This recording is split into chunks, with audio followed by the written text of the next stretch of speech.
Hello and welcome to Cup of Cosmology, the place for all your questions about the universe. My name is Diana Hooper and I'm a theoretical physicist currently doing a postdoc in the Helsinki Institute of Physics over in the University of Helsinki in Finland. And I'm a cosmologist, so that means that I study the universe, the things inside the universe, the history, how things evolve, basically cool stuff happening inside the universe. I love being a physicist, I love being a cosmologist, and I love chatting to everybody about all of the cool things I get to work on and about everything in general. I'm just a chatty person. I love chatting to people. So for anyone who's new here and doesn't yet know how this works, the idea here is that this is an interactive stream. So the idea here is that you people can come and ask questions and I try to answer questions about cosmology, space, physics, science, in general, whatever you want, feel free to ask. If you haven't done so yet, please do like the video, comment, subscribe, leave a comment, all of the usual YouTube stuff. It really does help with the algorithm. And then I get more viewers and then I get to chat to more people about the joys of the universe. If you're a first-time viewer, welcome. I hope you like what you see. If you're a regular, welcome back. Great to see you as always. I see a bunch of you already in the comments. We have David Dunn, Scott, Ange, Paul, Ben. Great to see all of you. Welcome. Great to have you here as always. I know I was off last week, as you know, it was Easter Sunday and I was traveling. So it is great to be back today. And I'm very much looking forward to today's stream because I do actually have a topic this week. You know, often, as you all know, often these streams are just come and ask me anything and you decide what direction we go with the conversation. But today I do actually have something specific to discuss. Hey, John, great to see you as well in the comments. Please do, if you're watching, leave a comment. Don't just lurk, say hello, you know, then shout out, say something, or feel free to just watch and lurk if you want to, you know, everything's welcome here. If you're watching on Twitch, welcome as well. This is not just for YouTube viewers. I know I have a few people watching on Twitch as well, so welcome wherever you're watching from. Okay. Am I talking quicker than usual? I feel like I might be talking quicker than usual. It would not surprise me if I am, because I am slightly caffeinated, because I brought a new teapot, so I had to test a new teapot. So I made like a liter of tea and drank it in a short time interval. So I'm slightly hyper. But anyway, if I'm talking too quickly, do let me know and I'll slow down. Okay, so exciting topic today. You've already seen it in the title. We have the first results from DESI. So I will not forget about the regular, Scott, don't worry. Those of you who have been watching for 8 years now, I'm not going to forget about you. Extra speedy today, extra caffeinated today. Partly because I'm very excited about the topic today. So we have the first results from the Dark Energy Spectroscopic Instrument. You watch other videos at 1.25, but for yours, I never have to. Yeah, I tried that at some point, watching back the replay and speeding it up, but I don't recommend doing it. I speak way too quickly if you speed me up. I speak way too quickly anyway, but if you speed me up, yeah. Okay, hey Nina, great to see you in as well. Great to have some people joining from Mastodon over here as well. Okay, so topic today, we have the first results from the Dark Energy Spectroscopic Instrument. This is an instrument, ground-based telescope that I've been talking about a lot for the last couple of years, and I've been very excited about the results. And the first results came out on Thursday. The year one results were announced late Thursday evening in Europe, so middle of the day in the US, at the APS meeting, the Astrophysics year, the yearly American Physics Society meetup. There was the release of the results. So we have the first results from the Dark Energy Spectroscopic Instrument. Dark Energy Survey is a different mission that's already, you know, we talked about multiple times. Dark Energy Spectroscopic Instrument. It's a ground-based telescope, so I'm going to tell you a bit about what it's doing, what it's measuring, and what it's found. But just to keep you interested, it has found some very cool things, mainly about dark energy. And it is something that is very exciting. You might have seen some popular science articles about it. It's so exciting that, you know, the results came out on Thursday. I am technically still on holiday until tomorrow. I've been off for 2 weeks, which has been a marvelous break. Very well-needed break. But despite the fact that I'm on holiday and the results came out late Thursday, I decided I had to prepare and talk about this today because the results are pretty cool. If you've seen it floating around in popular science things, people are talking about new physics, about breaking cosmology. We're not quite there yet, but it is exciting. It is interesting, and I'm very much hyping it up, and I'm not going to spoil it yet. But I want to introduce what they found, what they're searching for, and all those things. And then we'll get to the results close to the end. So I just want to start with a recap, and I realize I did not order my slide. So as you all know, I don't have just one image here. I upload a slide deck, and I prepared slides specifically for today, and I've just realized the one I want to start with is not actually at the beginning of my slide deck, because that would have been way too obvious. So I just needed to figure out what number that was on, and then we'll get to that. Plan for today is to review what Dark Energy Spectroscopic Instrument is, what it's doing, how it's measuring things, what it's aiming to do, and what it's found, and what this means for cosmology. As always, jump in at any point with questions, and I will do my best to answer. If anything I say is not clear, please do ask again. General disclaimer at the beginning, I am not in any way involved in the DESI mission. I am not part of the Dark Energy Spectroscopic Instrument. I am not one of the people involved who've done any of this analysis. I'm just someone who's very excited about this. So as always, if something I say doesn't sound convincing to you, please trust what experts are saying, what the people actually involved in the mission said. So there are plenty of videos and PopSci articles written by people involved in the mission. So do check those out. I'm going to post some links at the end as well. So this is my take on it, but disclaimer, I was not involved in producing these results. I'm just super excited about these results. Comment from Paul, spectroscopy has to do with light frequencies. Good guess. So the experiment here is to see if distant light gets stretched due to dark energy. Close enough, not too far off. Okay, so let's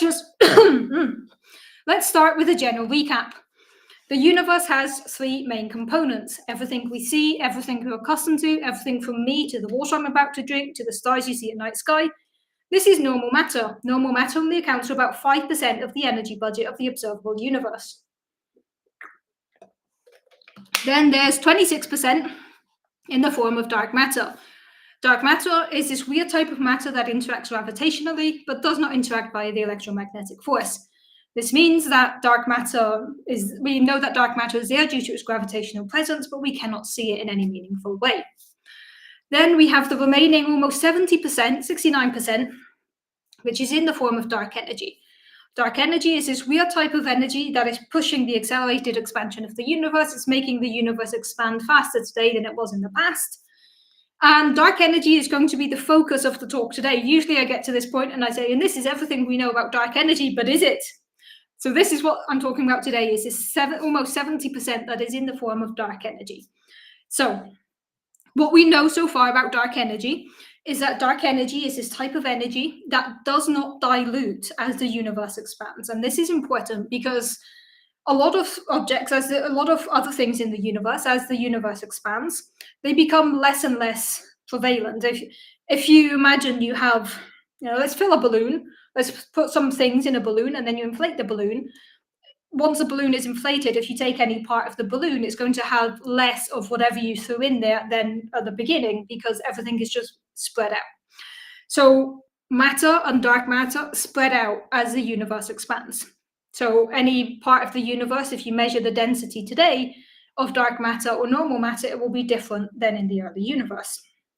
However, dark energy is pretty much, to our knowledge currently, according to the standard model of cosmology, dark energy does not change with the evolving space-time. So regardless of how big or small space-time is or how much space-time is expanding, dark energy has pretty much the same density. It does not evolve throughout the cosmic history. This is important because we say that the universe is undergoing accelerated expansion today. So if we look at our typical maps of the history of the universe, which I'm not going to tell everyone what nickname this figure has, you will know it by now. If we look at this typical map of the expansion of the universe, we can imagine there was this initial moment where there was inflation or the Big Bang, where the universe expanded exponentially. And at that point, after then, you have different ways the universe can go. Once you have this initial dark energy part, this initial inflation part, at that point, you have a universe that is going to continue expanding a bit because of this initial burst. But then you have a universe filled with matter and dark matter. And this is going to cause a gravitational force. So this, you think, is going to pull the universe back together. Well, eventually, the energy from this initial expansion is going to run out and the universe is going to collapse again. However, this is not what we see. What we see is that this expansion is accelerating. The reason it's accelerating, to our knowledge, is because of dark energy. Dark energy is driving this accelerated expansion. Because dark energy doesn't dilute throughout the history of the universe as it expands, the amount of dark energy we have today dominates over everything else. Because in the early universe, if you take a patch of the universe, you have a lot of dark matter, a lot of normal matter, a lot of dark energy. As this patch of the universe expands, dark matter and normal matter are going to dilute, whereas dark energy is going to sit there doing its thing, which means dark energy is going to be overall more important today than it was in the past. And this is why the universe can then accelerate again. So not only is the universe expanding, this expansion is getting faster and faster and faster. And our idea behind this is because dark energy is kind of constant throughout the history of the universe, and this dictates that today dark energy is the dominant component. The fact that dark energy is constant throughout the history of the universe is not a guarantee. It's something that is part of our standard model of cosmology. So our standard model of cosmology is called lambda CDM. Lambda is dark energy and CDM is for cold dark matter. Why do we call it lambda? We call it lambda, which, is just a capital thing like that. If you've watched Stargate, lambda kind of looks like the dial home symbol on the Stargate. So if you have lambda, we call it lambda instead of dark energy, because lambda is a symbol that Einstein initially used to describe this expansion. It was parameterized as a cosmological constant. So lambda is this constant within the standard model of cosmology. And I'm reiterating this for a reason. So within the standard model of cosmology, dark energy is constant in time. This is something that explains why the universe is accelerating faster today than it was in the past. Some of you who have watched streams before might have heard me talk about future end of the universe scenarios and how that very much depends on what dark energy does. If dark energy increases, if dark energy stays the same. These are always the things that I talk about, like, if dark energy increases somehow, the universe can be ripped apart. If dark energy continues as it always has been to our knowledge, the universe will gradually drift into a heat death or a big freeze. Okay, so that's just a reminder of what we know currently about dark energy and where we think we are with dark energy. So, of course, we want to study dark energy. So if we think that dark energy is accelerating the universe or accelerating the expansion of the universe, then we can think that one way to measure dark energy is to look at how galaxies look like today and how galaxies have looked like in the past. By doing this, we can get an idea of how much the universe has changed, how much the expansion of the universe has changed. So what we really want to investigate is the expansion history of the universe. So how much are galaxies moving away from each other today compared to how much they've been moving away from each other in the past? To do this, we take big sky surveys. So we do what is known as a sky survey, where we map the sky. Where is my images are completely out of order now. I've realized I prepared this in one order, and I'm going in a completely different order. So all of the images that I spent a while carefully preparing are no longer in the order they should be, because I'm not sticking to my script, because why would I do that? I don't have a script, I have bullet points, and I've just gone through let's just improvise. More fun that way. Okay. So what we do when we want to study dark energy, or in general just the distribution of matter in the universe, is we measure galaxies. We measure galaxies going out at different points, and we make as detailed a map as possible about where galaxies are. You might have seen this image. This is an image I've shown many times on the stream. This is not a new image. This here is what the distribution of galaxies look like according to the Sloan Digital Sky Survey. This was an experiment in the past. It's finished taking data now. And this experiment was measuring galaxies as far out as it could see, and it was creating this very, very detailed map of the cosmos. You can see here every glowing dot corresponds to a galaxy. You can imagine our galaxy lies at the center of this kind of triangle thing. So the arms of the galaxy go in the black region here. We don't see galaxies there because we're blocked by the Milky Way. So you have to imagine that if you have the triangle going up and down here, our galaxy is at the center. And we look up from the galaxy and we look down into the other side of the galaxy, and we create this detailed map of the night sky of galaxies. Every glowing dot here shows a galaxy. So this is what we had by the Sloan Digital Sky Survey. Now, the Sloan Digital Sky Survey was an excellent experiment. It gave us this amazing map. But there was a very cool and slight limitation with the Sloan Digital Sky Survey. In order to study a specific configuration of or to look at galaxies, you need to tell this survey what quantity DESI is actually measuring. Excellent question, and I will get to that in a minute, because I want to build up to why we're doing DESI and how, and then I'm going to talk about what we're actually interested with DESI. So excellent question, and I am going to get to that. So one thing we had to do, or people had to do with the Sloan Digital Sky Survey, is create a plate that you'd put on the base of the telescope that would kind of tell it what parts of the sky to block out so that it would focus purely on the galaxies. And these plates are amazing. Every time they wanted to look at a new patch of the sky, they'd make a new metal plate, they'd attach it to the base of the Sloan Digital Sky Survey, and then they'd do the observation, and then they'd make the next one. And this is very cool. These plates are now like a legacy archive, and I've seen one, and it's amazing. And you're like, hey, they use this to look at galaxies. Now, the Dark Energy Spectroscopic Instrument has an updated technology where it uses fiber optic cables, and it has thousands of little searchers that you can update just via computer. So instead of needing to attach a metal base, you can just tell your computer, okay, put this configuration on the base of the telescope. This is substantially faster. This means that with DESI, with the Dark Energy Spectroscopic Instrument, they can photograph or they can map about 200,000 galaxies in a couple of nights, which is incredible. And instead of just using this metal plate, staring at a patch of the sky, they're just like, no, adjust the telescope to do this automatically. This is a huge technological advancement, and it's one of the reasons that DESI took a while. DESI also then had the setback that it took its first light and then COVID hit, so all missions shut down, and then it restarted in late 21. And it started taking data. So this is the Dark Energy Spectroscopic Instrument. It is located in Arizona. I love their logo. Their logo has a little baby coyote in it. I put the logo in the bottom left here, and you can see there's this little baby coyote. The Dark Energy Spectroscopic Instrument is tasked with creating the next best map of the night sky. So the idea is it's going to measure the distance to galaxies, and with this, it's going to create this detailed 3D map. The plan is that DESI is going to run for 5 years. During these 5 years, it is going to map 40 million galaxies. So the idea is it's supposed to find the position in the night sky of 40 million galaxies. But apart from the position, it measures the redshift. So the redshift tells you how fast this galaxy is moving away from you. So the two things that we want to actually measure from DESI are the position and the speed at which this galaxy is moving away from us. Why is it called a spectroscopic instrument? Because to measure the redshift is just how much the wavelength of the incoming light has been shifted towards the red end of the electromagnetic spectrum. As a galaxy moves away from you, the light coming is stretched.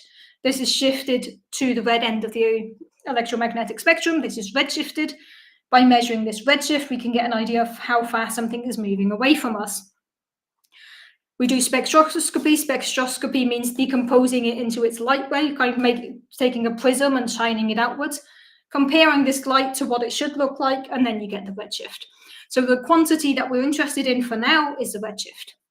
So I'm going to get into more details about how we do the analysis later on, but for now, let's just think about it as it wants to measure the speed at which galaxies are moving away from us and the position of these galaxies. The plan is to measure 40 million galaxies, and the plan is to do this over a period of 5 years. Now, DESI started taking its first real data in 2021, which you might be thinking, that's already 3 years ago, and it is. And this is important because there are three main data releases planned for DESI. Year 1, Year 3, and Year 5. So this means that the first data release will have 1 year of data, the second data release will have 3 years of data, and the final data release will have all 5 years of data. Now, it takes a while once the data has stopped being taken, or once they've said, like, okay, we're at the end of Year 1, all of everything that came before is Year 1 data. It takes a while to clean it and to go through everything. So to do this, this means that it started taking data in 2021. The end of the first year of data was in 2022. And if anyone remembers, at the start of 23, I did assume of what to expect this year, and I announced that DESI is going to release results soon. I was off by a few months. So now DESI has released the Year 1 data, so the data from the first full year of measurements.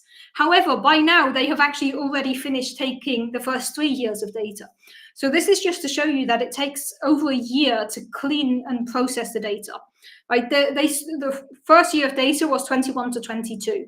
And it's taken them until now to clean this data, to process it, to analyze it, to do all of the bulk of the work. In a few years, we'll get Year 3 data, even though they just finished taking Year 3 data. And then a few years later, we'll get Year 5 data. Okay, let's get some comments here, and then I'm going to show you. So just a reminder, This map that you see here is what we got from Sloan Digital Sky Survey. I'm going to show you what we have from year 1 of the Dark Energy Survey. But first, let me get to some comments here, because I'm not keeping up with all the comments as quickly this week, because I have things I want to say. Comment from Anshia, that's a huge number to measure. Yeah, 40 million galaxies is a huge amount of galaxies. Is the JWST views of the old galaxies affecting dark energy research? It is not, because JWST is focused more on individual galaxies and not so much how these galaxies are distributed in the night sky. So what JWST is doing, if I just reuse the Sloan Digital Sky Survey here, what JWST is doing is focusing on individual points here and not the way the overall points fit together, which is what we're interested in for dark energy. So JWST doesn't actually affect dark energy research. Okay, talking about seeing the eclipse, definitely see the eclipse tomorrow if you can. Comment from John Redford. I've heard DESI will get the most quasar spectra ever. Is DESI spectra accurate enough to do Lyman alpha Furrow's research on them? Love that question. And I know it's related to what you asked me about the intergalactic medium and Lyman alpha a few weeks ago. I think I made a note of that. Let me just write a comment here about quasars. I will come back to that. Short answer is yes to both of your questions. I will come back to quasars in a minute, so I've made a note to make sure I talk about that, but excellent question. Comment from Paul. If we are measuring the redshift of a galaxy, that means we must know what the normal spectrum of that galaxy would be. Excellent point here. So I'm going to get to that as well, about how we actually do this measurement, how we actually kind of adjust, and how we get the sizes and the distance and how far away things are moving from us. I'm going to come back to that point in a minute. So excellent point here by Paul. But okay, I'm make sure I'll answer that in a sec. I know a lot of my questions sound just like stay tuned. I'm going to answer it soon, but that's the way it works today. Okay, so this was Sloan Digital Sky Survey. That moved too quickly. This was Sloan Digital Sky Survey. This was not the latest one of Sloan Digital Sky Survey. I think there were 2 later after this. I don't have the most up-to-date one of Sloan Digital Sky Survey, but I wanted to stick with the one that I've shown very frequently on the stream. Year 1 Dark Energy Survey data, not Dark Energy Survey, Dark Energy Spectroscopic Instrument, apologies here, I'm going to keep messing that up. Dark Energy Spectroscopic Instrument, Year 1 data has been released as of Thursday, and this is what it looks like. So I want to emphasize here that what it looks like is actually the image in the background. The image in the background, every single dot is something that we have measured with DESI. The zoomed in part is just to show you the structure. By the end of 1 year of data taking, DESI had measured almost 6 million galaxies. 6 million galaxies is a huge amount of galaxies to have measured in 1 year. So this is just 1 year of data from DESI. This is the official data release. I put the full credit of the image here. You can see in the background, we have this triangle thing again with the galaxy in the middle, and then we've zoomed in on one of the chunks just to see what it looks like, so you can really see this cosmic web structure. 6 million galaxies already mapped, 1 year of data. This is 2 or 3 times, this is about 3 times the amount of galaxies we had with SDSS, and this is after 1 year. So after 1 year of data with DESI, we already have more data than in the entire duration of SDSS. The reason for this is because SDSS had these metal plates. That was a big limitation. DESI has the technology where it doesn't need that anymore. And it's much faster at pointing at different parts of the sky and mapping different parts of the sky. So what you see here is the image that was released on Thursday, and it is very, very, very pretty. Almost 6 million galaxies. It's actually written in the top right here of the image, but I realized that the Restream logo is covering what I wrote because I forgot that the top right corner is always partially covered. I have more tea because I haven't had enough caffeine today. Okay, so you can see in the background this big triangle image, almost 6 million galaxies, and then you can see what it looks like. So this is very pretty. This is very, very cool. But now we want to do the actual science with this. So this is a very pretty image. This is spectacular. This is a huge amount of data. This is almost 3 times as much data as we had in all of SDSS. And this is just the first year of data. Imagine how much more data we're going to get, how much more of these galaxies we're going to be able to measure once we have 5 years of data. Hope you comment on the dark and light bands that seem to alternate with distance. Excellent point here, Paul. So the different bands that you see in the background is the way they kind of divided their different galaxies. because depending on how far away the galaxies are, they're further back in time. So we're looking at different types of things. The ones that are zoomed in on, the closest ones, are the like local galaxies, the very close ones that we can see. The ones that are furthest away are quasars. Quasars are active galaxies, so galaxies that have a very bright center. This shoots a huge amount of light, which we can then measure. So the different bands in the background here just mark different galactic regions, so to speak. So early universe galaxies, late universe galaxies, quasars in the background. And if you count, you can actually see about 6 or 7 different bands in the background. There's going to be 7, and later on I'm going to show you each of these bands and how they contribute to the science, because each band represents going a different part in the history of the universe. So each one is going to give you a different data point. So when we do the actual data with this, which is what I'm going to get to, these galaxies are kind of grouped together. So you have the closest color, then the second band, then the third band, all the way out to the last band, which are quasars and ties into Lyman alpha stuff again. So it's great that you brought this up while I have this image here. The different bands here are really just how we're going to group the galaxies together. It's based on what type of galaxy they are, based on how old the galaxy is. The reason the color seems to alternate with distance is just because of the color map they've chosen. It's written here in the credits that it's a specific custom color map by Cimastro, which is a package that allows you to choose these color maps. Now, I think the reason they've gone for this color map, apart from that it's very pretty, is because it's one that is very good in black and white. It's very good for all different types of color blindness. And it just looks like it's alternating, but it should actually be different colors for each band. So it does look a bit like it's alternating, but that's just a choice of colors to really highlight the different bands here. Okay, so that is the very, very cool image. Now, what do we do with this image? What do we actually do with this? And this goes back to the comment that Paul made just now about, wait, how are we actually measuring distances? So the next big question, which was initially how I was going to start this stream, and then I changed the order, is how do we measure distances in cosmology? Because we have the problem that space-time is expanding. Now, if space-time is expanding, if I put my pen and I say, okay, this pen is what, 15, 20 centimeters? About 18 centimeters. I say this pen is about 18 centimeters. If the universe expands, then this is going to expand as well. So then I can't really use this to measure distances if this keeps growing, because then it's not a reliable ruler. So if I measure it here and say, okay, it's 18 centimeters, and then it grows, and I say it's still 18 centimeters, that's not an accurate measurement. So there is the big question of how do we measure distances in cosmology? And there are 2 main approaches that we use to measure distances. It's basically the same approach, or just applied in a different way. So the idea is that we take things that we know don't change.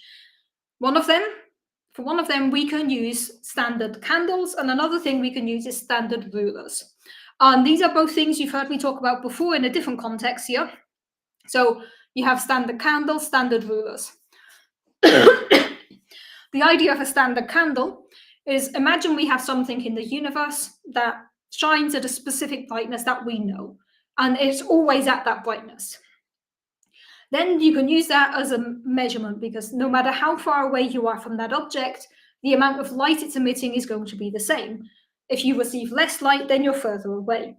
You could do the example with a light bulb. If I hold up a light bulb and say this light bulb is shining with 100 watts, then you walk 10 meters away, you will receive less light because you're further away. But you can measure your distance to the light bulb if you count how much light you're measuring, how much light is entering your eyes, and then you say, okay, based on how much light I'm receiving the equivalent of being next to a 70-watt light bulb, whereas I know that one has 100 watts, so then I can calculate my distance to the light bulb. This is a standard candle, and we have these in the universe in the form of supernova. Sorry, in the form of Cepheids. Cepheids and supernova. So Cepheids are stars that have a specific brightness, and we can use that to find these Sorry, let's do that again. Cepheids are stars that have a specific brightness and a specific frequency.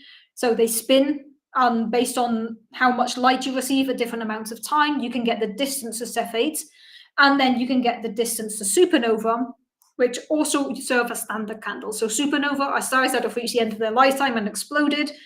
Once a star explodes as a supernova, it releases a specific amount of energy. Corresponds to a specific amount of light. So we can use Cepheids to get the distance to nearby galaxies. And once we have galaxies with both Cepheids and supernova, we use Cepheids to calibrate supernova. And then we can use supernova, which are exploding stars, to get distances. This is what is known as standard candles, because we use type 1a supernova, as David is saying here in the comments, we use type 1a supernova to measure the distance to galaxies. This is great for things close by where you have supernova. But this doesn't really help you when you're trying to measure galaxies that look like a point in the night sky, because you're not going to see an individual supernova in this galaxy. So at this point, we need standard rulers. Standard rulers are things that do not change, or it's a distance that you always know is going to be the same. Regardless of the expansion of the universe, you can factor in this distance. Even if it expands, you know what the true distance should be. And there is something we can use for this standard ruler. Now, in the very, very early universe, let's ignore dark matter for now. The main things you had in the universe was gas, and dark matter is doing its own thing, but you have gas, which is going to form into stars. So you have a balance. You have baryons and you have photons, which are particles of light. So you have matter and light kind of in this tight gas system. And you have a constant battle. You do this, or you also have this in stars, but you had this in the early universe, where you have the gravitational force pulling things inwards and the pressure of this heated gas pushing things outwards. So you have a constant pressure, in gravity pulling in, pressure going out. You have this constant battle. This means that in the very earliest universe, you're going to create these waves in the universe. And I'm not talking about gravitational waves here, just to be clear. This is not gravitational waves. What you have is this wave in the plasma being the heated matter and the heated light, not the heated light, the matter and the light that is all in this gas. Gravity pulls in, pressure pushes out. It's got a constant battle. This produces sound waves, or the equivalent of sound waves. They're pressure waves that behave the same as sound waves. So we call these sound waves in the early universe. Gravity will win for a while, it will go in. Pressure will win for a while, it will go out. We create these kind of sound waves in the very early universe. We call them sound waves. Again, you can't actually hear them. It just behaves like a pressure wave. Then, at some point, light breaks away. Light breaks away from the matter and starts doing its own thing. At this point, the pressure waves stop. Once light has broken away from everything, you no longer have this big gas pulling things inwards, pushing things outwards. Light breaks away. When light breaks away, this is at the time when you are forming the cosmic microwave background radiation. At this point, light breaks away from matter and starts traveling freely throughout the universe. Just in case someone has forgotten what the cosmic microwave background radiation looks like, it's this amazing map here, 33 minutes today. What you see here is the temperature of the light that broke away from this matter 380,000 years after the Big Bang. But these sound waves left an imprint, not just in the cosmic microwave background radiation, but also in the way matter is distributed. If you consider that you have this constant battle, pressure going outwards, gravity going inwards, pressure outwards, gravity inwards, once light is broken away and you just have matter, you're going to be left with a specific bubble, a bubble where you ended up with this battle, where this battle finished, right? Where gravity, pressure, light goes away and it stops somewhere. You're going to have this bubble. And this bubble is actually imprinted on the separation of galaxies in the universe. So when we look at galaxies in the universe, there is actually an average distance between galaxies that appears more frequently than others. If you imagine in the early universe, we have these bubbles. You're going to have something that looks like this. Now, this is an illustration. This is not an actual image. This is an artist's impression.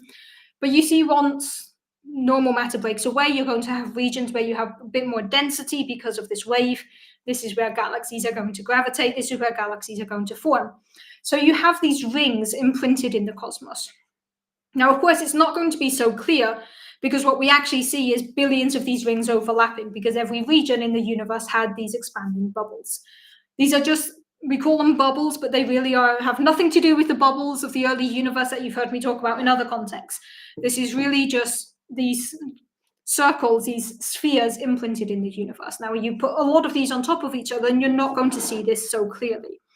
But you can see here marked with this white chunk towards the top, this white line. the average distance, the average radius of these bubbles, of these spheres that are imprinted in the universe. So this is something that is known as the sound horizon. Now, the sound horizon is this average distance between galaxies at the time when matter and light broke away. Now, this is important because this is something that we can calculate mathematically. We know how much this distance should be once we've assumed a specific model of cosmology, for an example, our standard model of cosmology. So what we do when we have amazing data like from SDSS or now from DESI, let me go back to the amazing map here, this one here. What you do here is you calculate the average distance between any galaxies, and at some point you're going to find a distance that appears much more frequently than every other distance. Much more frequency is a couple, like 5 to 10% more frequently. So when you map the distance between galaxies, there's one number that is going to appear much more frequently than any other number. And this number is the sound horizon, so it's the radius of these bubbles in the early universe. These bubbles are known as baryon acoustic oscillations. Baryons, because baryons were the main type of matter we had at the time if we were ignoring dark matter. Acoustic, because it behaves like sound waves, so we call it acoustic. And oscillations is something that grows and shrinks, it just kind of vibrates. Baryon acoustic oscillations, BAO, is this effect that leaves this circle imprinted on the universe.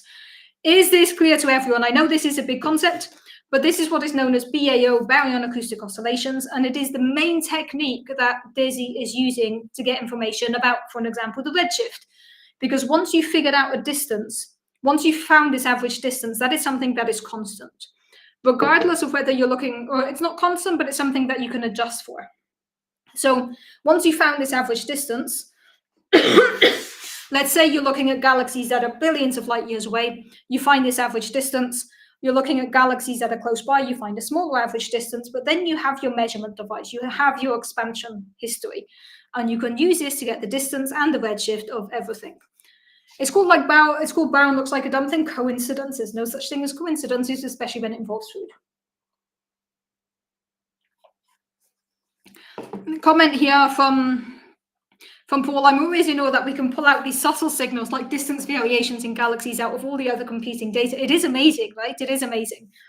But yeah, we can pull out this number. And if we go back to this thing here where we had the 7 different bands in the background, 7 different data sets from each one of these, you're going to get one of the numbers for this sound horizon.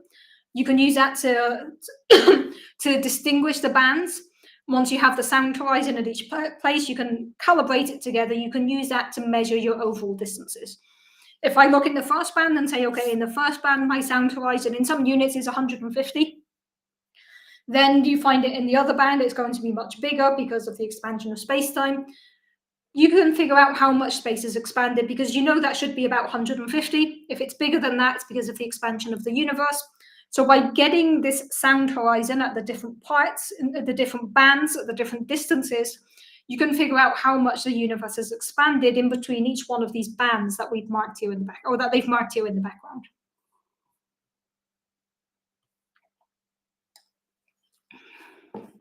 Okay, let's get to comments. And then I'm going to show you the results of what we're doing with the sound horizon, or what they've done with the sound horizon. Comment from John here, could you discuss the differences between weak lensing surveys and spectroscopic surveys? I'd like to know more about how they can be combined to answer questions. Yes. So very briefly, a weak lensing survey will look at how much a galaxy is distorted based on gravitational lensing. So gravitational lensing is when light is deflected due to a massive object. So if you're looking at light coming from a distant galaxy on its path towards you, that light is going to be distorted by something. This is going to produce lensing. So the galaxies are going to be disfigured. They're going to have weird shapes. Now, this is something you can do on galaxies that are a bit closer by. Once you go further and further out, you're not going to so much pick up on the shape of the galaxies, just the amount of light that you're getting from them. So the key difference here is that weak lensing surveys, like the Dark Energy survey that I keep mixing the names up for, it's focusing on weak lensing. So it's really looking at how specific galaxies are distorted. Whereas, hey, Breath, great to see you. Don't worry, you can watch the replay for what you've missed. I still haven't announced a major result yet, so don't worry. Yeah, so weak lensing surveys are really about how galaxies individually are distorted. due to gravitational things in between. Weak lensing is extremely extremely useful to study how matter is distributed, whereas spectroscopic ones is really about how galaxies are moving away from each other. So you're looking at slightly different things, you're answering slightly different questions, but these can be combined in different ways. Now, different assumptions go into these measurements, but it's something that can eventually be combined. I look like your science teacher. Well, I am a scientist and I do teach. So maybe this is just a generic, this is what a scientist looks like. This is what a science teacher looks like. So that was, sorry, one sec, everyone.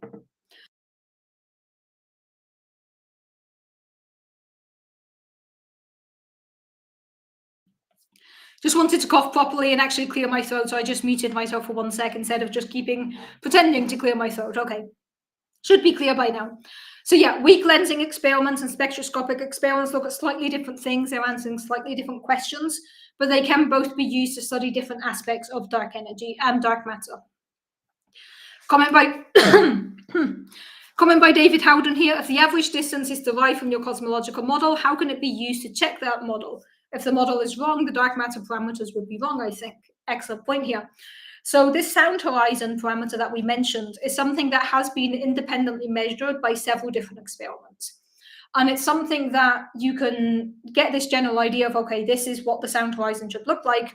And there's an important point that I kind of glossed over here, but it is important to answer this question, and it is very important to understand how accurate DESI is that it actually measures the sound horizon in two different directions.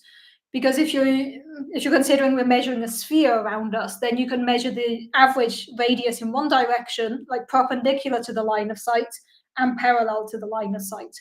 And this means that you actually get two measurements of the sound horizon, and you can use that to get rid of the dependence on the cosmological model when actually just considering that. So you have sound horizon in this direction, sound horizon in this direction. You can do some geometrical things to say these are two separate measurements, and then you can group them together without having to worry about, is the sound horizon dependent on a specific cosmological model? The sound horizon depends on things like the interactions between matter and light in the early universe. So it's not something that is as intrinsically tied into the cosmological model as, for example, dark matter is. So the sound horizon is something you can it does depend on the cosmological model, but less so than other things do. Don't worry about the question first. You joined late, so I'm happy to repeat it. DESI is the Dark Energy Spectroscopic Instrument. It is an instrument in Arizona that released its first data a few days ago, and we are discussing the results. Okay, so DESI took this amazing map of the night sky. It's going to do BAO measurements, so finding this average distance of galaxies to try to figure out what is going on with the expansion history of the universe. So now I'm going to show you two results from the paper. So there were several papers released, and I'm going to focus on the one called Cosmological Parameters, just because that's where I'm pulling the two plots from.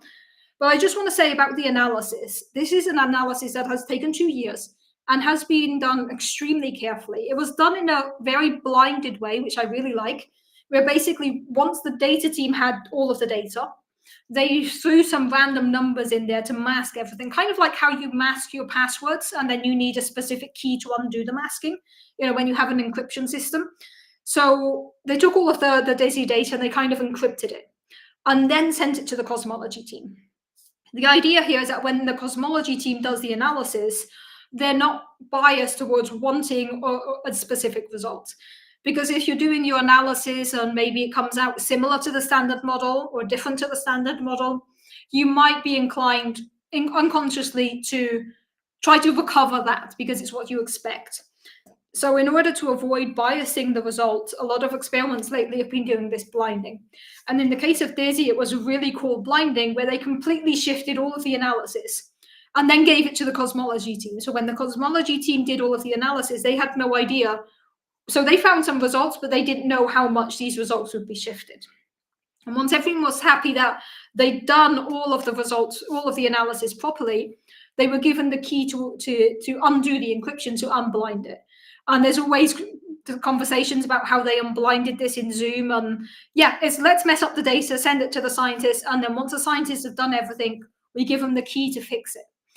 And this is a really cool thing. And apparently people are telling stories that there was a Zoom call last year where they did the unblinding and everyone was just like, oh my God.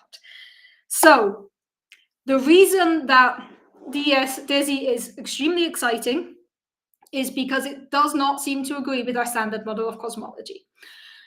It seems like what they're finding, and I'm going to go through this in a sec, but what they're finding is that dark energy might not be constant in time. It seems, and I want to be very clear here, that they have not yet reached a threshold to claim a discovery. So it's still very early days, and it's still something that is not quite at the point where we can say, check out physics. But the data from DESI seems to prefer that dark energy is not constant in time, that dark energy is actually getting weaker, very, very, very slightly, but dark energy is getting slightly weaker in time. Now, this is cool. This is very cool. If dark energy really is getting weaker, it means that eventually the accelerated expansion of the universe could stop. It means that eventually the universe could potentially collapse. Potentially. It's still very, very, very early days. I'm going to get to the significance of this. It is not yet 5 sigma. So I'm going to get to this in a minute, but just to preempt what I'm about to show you. So what I want to show you now is going back here to these bands. We have these 7 bands here in the background.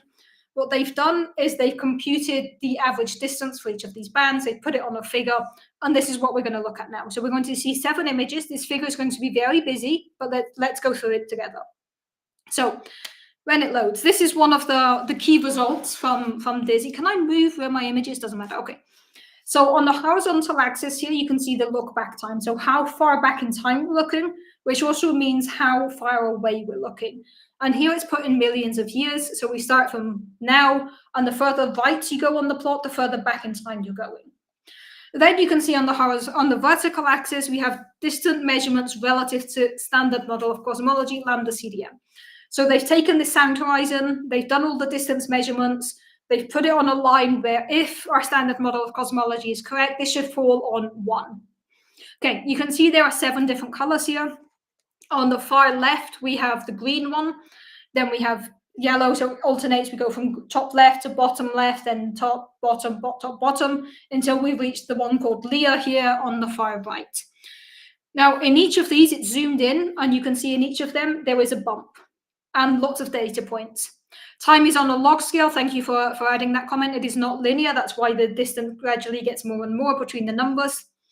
So what you can see in each of these sub-panels here, each of these figures, is this bump that they've recovered. This bump is the sound horizon bump. And you can see in each of them, there's a lot of data points and a line drawn through them, which shows the bump. In all 7 of their bands, all 7 of their data sets, they recover the sound horizon, and then they shift it back to where it should be, assuming standard model of cosmology. This gives us these 7 final data points that you can see spread across the center here. In each of them, you can see a data point with an error bar. The error bar, or the lines around it, tell you how precise this measurement is. It's like it should be here, but it could also be anywhere in this band around it. So there's a lot of information here, but this is just to show that they've condensed thousands of data points into 7. So of course, these 7 data points are not just 7 data points. There's thousands, millions of data points condensed into 7 key regions. Now let's focus on the middle here. You can see 1.0 is marked with this horizontal line. This is what standard model of cosmology would be. If we look at the far right, the purple one, it's approximately where it should be. Green and blue going from right to left here are approximately where they should be. But then we get to the closer galaxies, the green, the light green, the yellow, and the red. And you can see that they're all lower than what lambda CDM, standard model of cosmology, should be. It's all lower. And if you look at the error bars, they're beneath the line as well. So it's lower and it is statistically significant. So there's a lot to take in here, but then you can see this dashed line that they've drawn, which is their best fit to this data. And their best fit to this data is what they call here W0 WA CDM, where they've replaced lambda, the constant, with 2 parameters that change throughout history of the universe. So this is one of the figures where they've just condensed everything. Just want to make a comment here that the thing called Lyman alpha on the right-hand side is using quasars. Quasars are centers of galaxies that are very bright.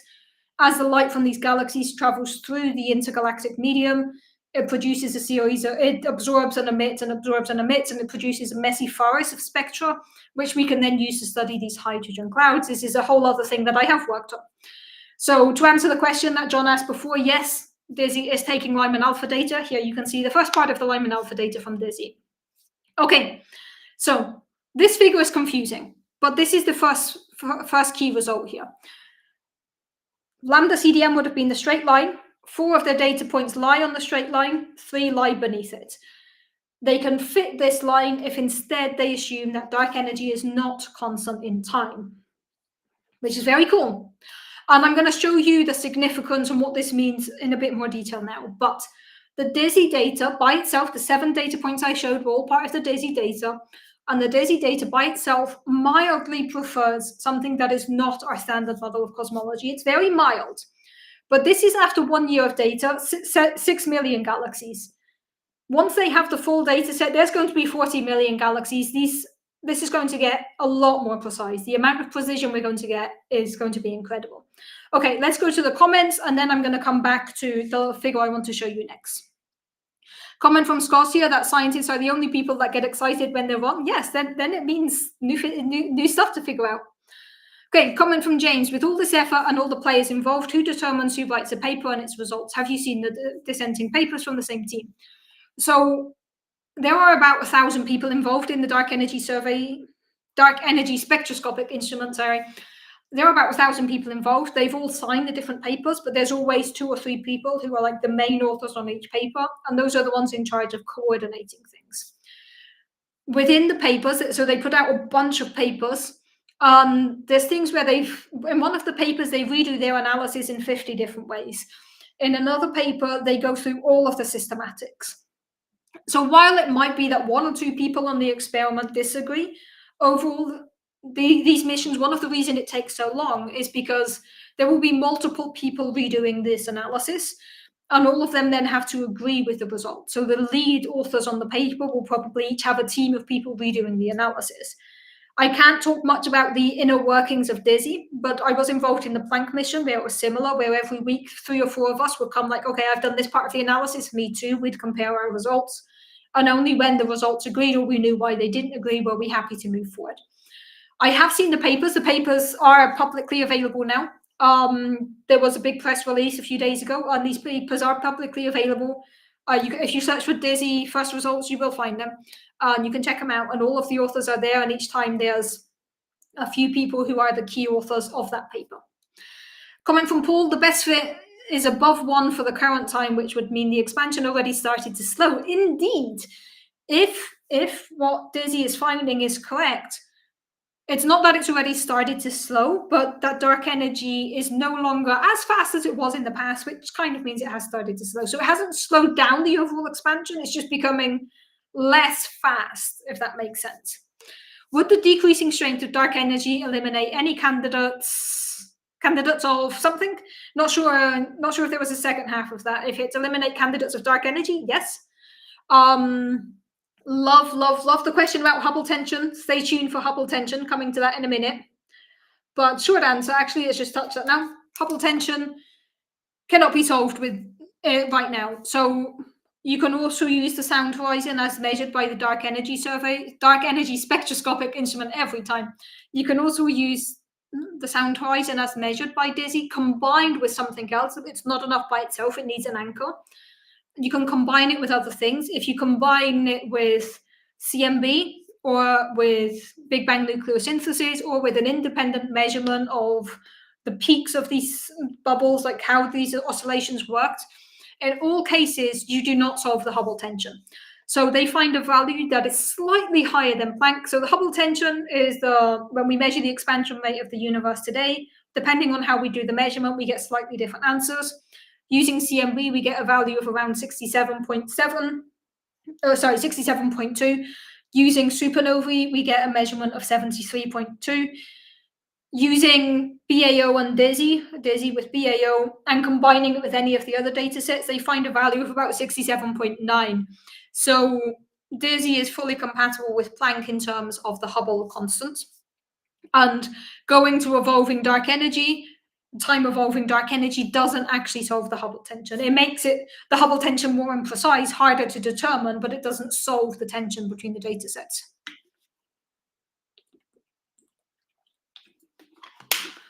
Comment from Paul here. Is it equivalent to call it energy or cosmological constant, or will one of those two terms be proven true versus the other when we learn more? Excellent question here.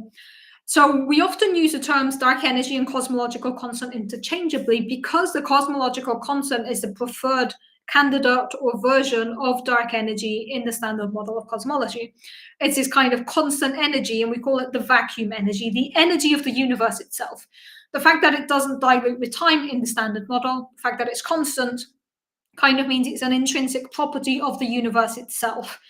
Whereas if we shift to time-evolving dark energy, then that's something that is a component of the universe. It then becomes a different type of energy, right? It's still energy. In every sense, it would still be energy. It's just what is causing that energy. Is it some constant vacuum background energy that is there, or is it something, a new ingredient to the universe, very similar to the one that triggered the first phase of inflation? Does this mean that the universe has an inherent escape velocity that if exceeded, the universe cannot collapse? An escape velocity is kind of odd to think about in terms of the universe, because what is it escaping from, right? The escape velocity is always to escape from something. I guess your question here is about, my understanding, is about the gravitational pull of all of the objects within the universe and how much you need to overcome that.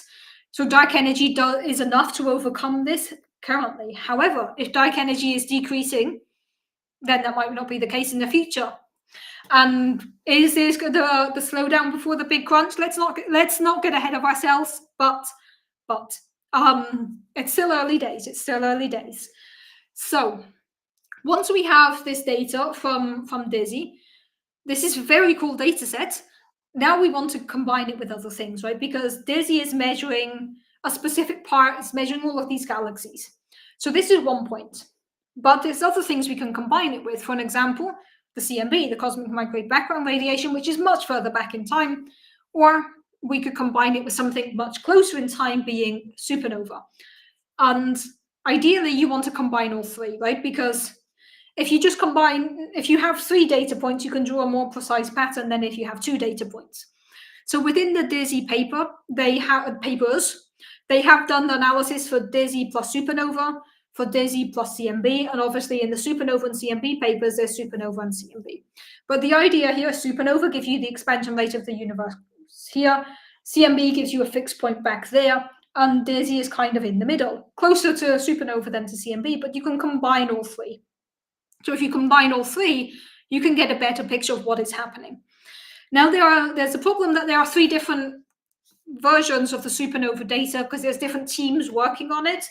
So what I'm going to show you now is what happens if you combine DESI, CMB, and supernova data for 3 different types of supernova catalog. This is combining all of the data we have about the expansion history of the universe. So what you can see here is what we call a posterior distribution plot, a lot of words. So you see we have 2 parameters, WA and W0. WA on the vertical one, W0 on the horizontal one. And these are the 2 parameters that tell you about if dark energy evolves in time. In the standard model of cosmology, where dark energy is constant, you would have WA equals 0, which means no evolution, and W0 equal -1. You can see that this is shown with the dashed lines in the background. So the point where the 2 dashed lines cross in the top left corner, that is where our standard model of cosmology lies. In blue, green, and orange, the different circles here, this is where the data from DESI places these numbers. So in every case, there are 2 colors. There's the darker one and the lighter one. So if we take the blue one for an example, the blue one is what happens when we combine DESI plus CMB plus the Pantheon supernova data set. The dark blue circle on the inside is what we call the 1 sigma band. This tells us there's a 68% chance that the actual answer is within that dark blue contour. The second one, the light blue, is what we call the 2 sigma band, and it tells us there's 99.5% chance that the number lies here. This means that if you did this experiment 1,000 times, you would get something within this blue circle 995 times. The green is the same if you use DESI, CMB, and the Union 3 supernova dataset. And the green one is if you use DESI, CMB, and the Dark Energy Survey Year 5 supernova data. So they're all just different types of supernova data. I know we've reached the 1 hour mark. We're going to go for another few minutes. So what this is showing is that it doesn't matter which set of supernova data you use, you are not hitting the standard model value. So we're always using DESI, we're always using CMB. The CMB data is data from Planck and part of the lensing data from the Atacama Space Telescope. 2 sigma is 95, sorry, 95%. I said 99.5, it is 95%. Thank you, David. So yes, if you did this experiment 100 times, 95 of them, it would be within the lighter shaded contour here, and 5% of the time it would be out of it. So the blue one, the orange one, the green one are different ways of using local data about the expansion rate of the universe. But all three of them pretty much overlap. All three of them lie to the bottom of the WA line and to the right of the W0 line. This means that whichever data set you take for supernova, when you combine it with DESI and CMB, you do not hit the standard model value, which would be this cross line here of W0 equal -1, WA equals 0. So what is the significance? Now we can talk about how significant this result is. The significance is basically calculated as how far away is this lighter contour from the crosshairs, from the point we wanted to hit. In the case of the blue one, where we've combined DESI, CMB, and Pantheon data, we are 2.5 sigma away from the standard model of constant dark energy. In the case of the orange one, we can see that it shifts a bit, but it's slightly bigger. The orange one is 3.5 sigma away from the standard model value. The green one is 3.9 sigma away from the standard model value. So, and just before on the significance, depending on your preferred supernova data set, it is somewhere between 2.5 sigma and almost 4 sigma.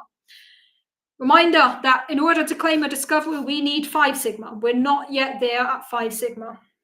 But depending on your supernova data sets or your preferred supernova data sets, we are almost 4 sigma away from the standard model value. So what does this mean? Let's bring it back. The Dark Energy Spectroscopic Instrument has measured 6 million galaxies. It uses galaxies to measure the sound horizon, so the average distance between the galaxies. And using the average distance between the galaxies, it's tried to understand the expansion history of the universe. DESI divides its data into 7 bands. Across these 7 bands, it condenses all its data into these 7 data points. These 7 data points individually shift away from the idea of dark energy being constant.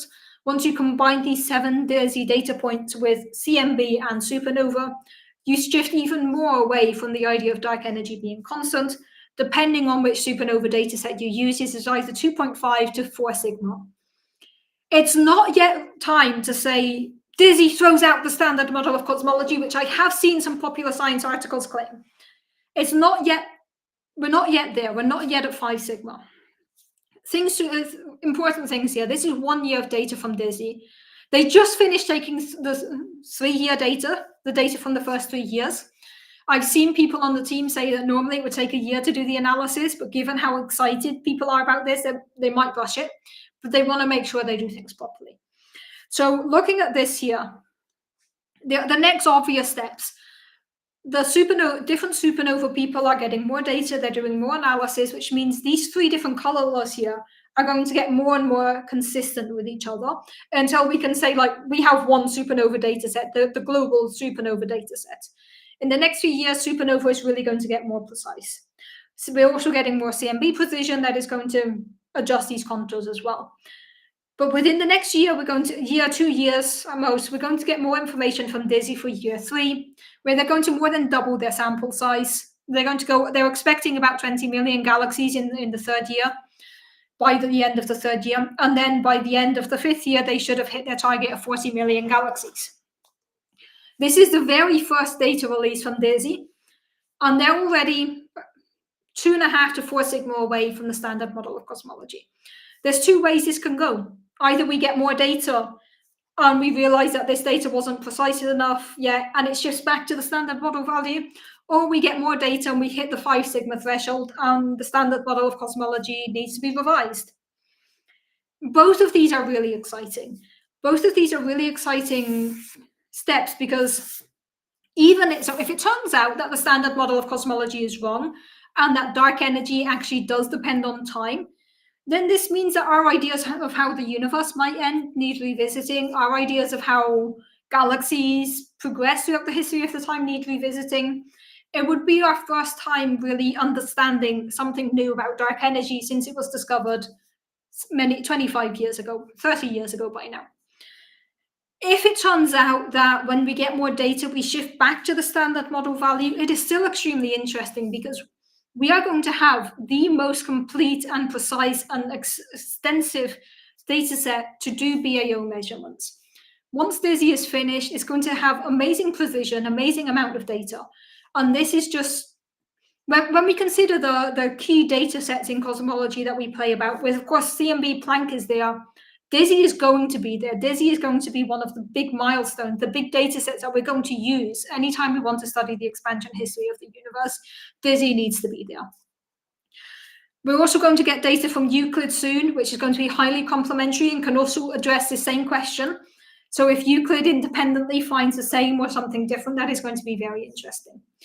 So it's early days. We have the first data release last week, 4 days ago. This is probably the quickest turnaround I've done on a stream. 4 days ago, they released this data. It is still early days. It is not yet enough to claim a discovery, and the scientists are being very careful to phrase it as hints of, thoughts, maybe evidence of, but they're not claiming a discovery because it is early days. But it is extremely exciting, because in the next few years, once we get DESI year 3 data, we might prove our standard model of cosmology wrong, or we might find more evidence that it's correct. So the big question, does dark energy change in time? Is the cosmological constant the actual answer? These are the questions that we're now in a position to actually answer. And that's very, very cool. If you go back and watch my stream from a year ago, like the start of 2023, I was like, what to expect? And I hyped up DESI, and I've been saying for years that DESI is one of the experiments I'm the most interested in getting results from. And it's gonna be very fun. Let's just go back to the comments here, because I did answer all of them. Question from Paul: do they publish the data or just the results? They will publish the data with a bit of a delay. And the reason there's a bit of a delay is because it's like 1,000 scientists involved in this. And they want to kind of have first play rights with the data. They want to play about with it first before releasing it to the general public, which I think is a very fair thing to do. I think it's about 6 months, and then they're going to release the data. So they are going to release this data set. I think the plan is to release it in about 6 months, 6 months to a year. And this is very common in experiments, that after you spent years and years and years working on it, the people involved, the people who've done all the hard work, get to play about with it first. They get to do the analysis, but then after 6 months to a year, the data is made public. So they haven't yet published the data. They will publish the data. And usually what they do is they publish the raw data and the process data, so anyone can redo the analysis. This is what they've done for Planck. This is what they've done for Dark Energy Survey. It's what they're going to do for DESI as well. Does this mean the quintessence model is correct? We don't know yet. Quintessence doesn't necessarily include time-varying dark energy. The big thing here is that if this is true, the cosmological constant is not actually a constant. It changes in time. Comment from Scott: dark energy is only 30 years old. Well, it's been thought about for many years, but it was first discovered officially in 95, 94, I think it is. Might even have been 92, 90s. So the discovery of dark energy is not much older than me, or about the same age as me. Okay, comment from David Dunn here: even with zero dark energy, the universe still would expand forever, though it would slow down. The thing is, forever is a very long time, right? Infinite amount of time is an infinitely long amount of time. And if you wait long enough and dark energy has run out, eventually, you are going to run out of whatever is causing the universe to expand, assuming that dark energy does actually change with time, which we don't yet know. So It's very exciting times. Dark Energy Spectroscopic Instrument has released its year 1 data. We have this amazing map, which is now going to be the map I use to talk about the large-scale structure of the universe. We have this amazing map from the Dark Energy Spectroscopic Instrument every single time. I'm getting it right about half of the time now. DESI has released this map. This is a beautiful map of the cosmos. It is going to be one of the most important data sets anytime we want to do any type of cosmology going forward. This data set is going to appear once it's made public. It's going to be as important in analysis of the expansion of the history of the universe as CMB data is. And we have the first year. We're going to get more data soon. And there are hints. There are hints that maybe the universe is not what we thought it was. Maybe dark energy doesn't behave the way we thought. Maybe dark energy is not constant. But it is early days. It is not yet we're not yet at the stage where we can claim a discovery. But it is extremely exciting. And I cannot wait to get the next data release. And yeah, this came out on Thursday. I saw about it Friday morning, and I immediately was like, this is, I was thinking at the time, like, what am I talking about this Sunday? I should prepare a topic. I saw the results, like, this is what I have to talk about on Sunday. And yeah, I'm gonna add a comment to this video with some links to people actually working on the mission, talking about this in a lot more detail than what I've done. There's a lot of people writing about this. There's a lot of cool articles about this. There are some that are blown out of proportion. There are a lot of people focusing on dark energy is time varying. We're not quite there yet. We can't yet make that claim. My idea with this stream was to ideally help you understand where the results are coming from and why they matter.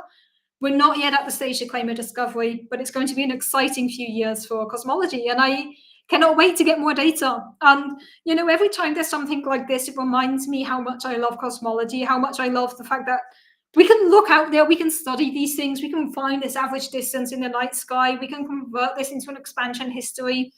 We are just this tiny insignificant race on this tiny insignificant planet somewhere in the universe.